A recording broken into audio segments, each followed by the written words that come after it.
Hi friends, welcome to Najla ஃப்ரீத் kitchen. Original பருத்திப்பால் எப்படி செய்கிறதுன்னு பார்க்கலாமா? என்னடா ஒரிஜினல் பருத்திப்பால்னு சொல்கிறேன்னு பார்க்காதீங்க. ஆமாங்க, வெளியில் வாங்கி குடிக்கும்போது வெறும் அரிசி மாவு மட்டும்தான் நம்மளுக்கு கொடுப்பாங்க. வீட்டில் செஞ்சால் மட்டும்தான் அது ஒரிஜினல் பருத்திப்பாலாக இருக்கும். அதனால தான் நான் ஒரிஜினல் பருத்திப்பால்னு சொல்கிறேன். இது நான் முதல் நாள் ஊற வச்சுருந்தேன் பருத்தியை. நீங்கள் ஈவினிங்காக செய்கிறதா இருந்தால் காலையிலேயே ஊற வச்சுருங்க. ஃபஸ்ட்டு பால் எடுத்தாச்சு. ஃபஸ்ட்டு பால் எடுத்துகிட்டு செகண்ட் பால் எடுக்கிறதுக்கு திரும்ப மிக்ஸி ஜாரில் போட்டு அரைச்சி 2 பாலையுமே ஒன்றா மிக்ஸ் பண்ணி வச்சுருக்கேன்.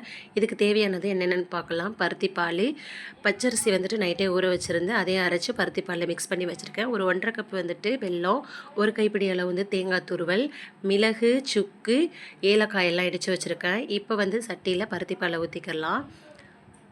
பருத்திப்பால் நல்லா கொதித்து வந்துருச்சு. நல்லா கலந்து விட்டுக்கலாம். இப்படி தான் ஆடை பிடிக்கும், தெரிஞ்சிருச்சுலாம் நீங்கள் நினைக்க வேணாம். இப்போ நல்லா மிக்ஸ் பண்ணி விட்டுட்டு பச்சரிசியை கரைச்சி வச்சுருக்கிறத ஊற்றிக்கலாம். உங்கள்கிட்ட பச்சரிசி இல்லைன்னா கூட பச்சரிசி மாவு, இடியாப்ப மாவு இருந்தால் கூட நம்ம சேர்த்துக்கலாம். ஜஸ்ட் அது ஒரு திக்னஸுக்காக மட்டும்தான். இப்போ கலந்து விட்டுட்டு நல்லா அடிப்பிடிக்காமல் கலந்து விட்டுக்கணும். கட்டி பிடிச்சிடும், இல்லைன்னா நல்லா இருக்காது. மிக்ஸ் பண்ணி விட்டுக்கலாம். மிக்ஸ் பண்ணி விட்டுட்டு இப்போ 1½ கப் வச்சுருக்கிற வெல்லத்தை அதையும் போட்டு நல்லா கரைஞ்சதுக்கப்புறம் கொஞ்சமாக உப்பு போட்டுக்கலாம். பாயசமாக இருக்கட்டும், இந்த மாதிரி ஏதாவது பானை செய்கிறதா இருக்கட்டும், உப்பு போடும்போது நல்லா டேஸ்ட்டாக இருக்கும்.